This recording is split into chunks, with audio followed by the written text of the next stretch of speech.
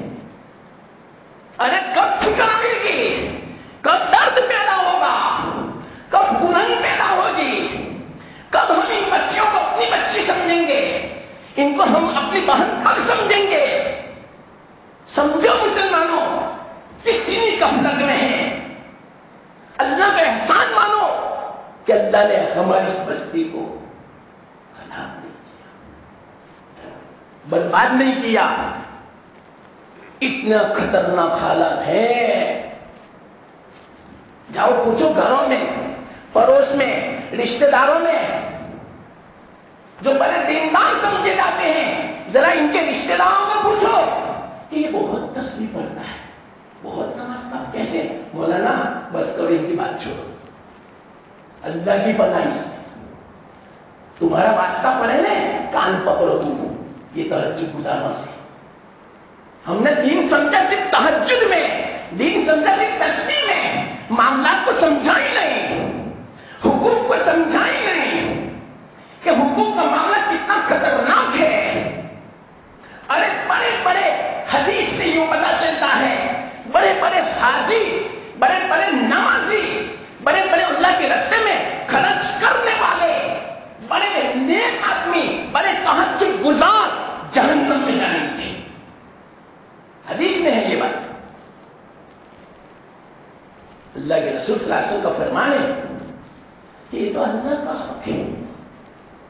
نماز، روزہ، حج، یہ تو اللہ کا حق ہے. اللہ فرماتے ہیں میرے حق میں کوتاہی ہوئی تو مجھے اس کی پرواہ نہیں، میں تو بے نیاز بادشاہ ہوں، مجھے کوئی ضرورت نہیں ہے، میں تو معاف کر دوں گا، چاہوں تو پکڑ کروں اس کی میں. لیکن بندے کا حق جہاں آئے گا وہ معاف میں نہیں کروں گا، ضرور میں حساب لوں گا. اس کا پائی پائی کا حساب ہوگا. یاد رکھنا، لاکھوں کا حساب نہیں، پائی پائی کا. ہم تو کیا سمجھتے ہیں، کسی کے 100 روپے لے لیے کیا ہو گیا، بھول جاتے ہیں. کسی دکان والے کے یہاں سے کوئی 10 روپے کی چیز لے، بھول گئے. اللہ نہیں بھولا. میرے مسلمان بھائیوں ذرا سمجھو، اللہ کے نزدیک 10 روپیہ ہو، 10 لاکھ ہو، 10 کروڑ ہو، سب برابر ہے. کیوں؟ حق حق ہے. چاہے 10 لاکھ ہو، چاہے 10 کروڑ ہو، چاہے 10 روپے ہو، حق تو ہو بھی گیا کیا. اور آپ لوگ تو بہت ماشاءاللہ اتنے اصول کے پابند ہیں تو خبردار جو دین کی بات 1 پہلی 36 نہیں ہونی چاہیے. ہاں، آپ کو اگر آنے میں دیر لگ جائے اس میں کوئی فکر نہیں، آپ بادشاہ ہو بھائی، معاف فرمانا، آپ بادشاہ ہو، بادشاہ کی زندگی ہے. 1 10 کو اگر نہ آئے آپ کو کوئی نہیں کہے گا. 1 36 ہو جائے چاہے وہ الٹا عالم کیوں نہ ہو، کیوں 1 36 ہوئی، چلو میں اپنی بات بند کرتا ہوں. واقعی اللہ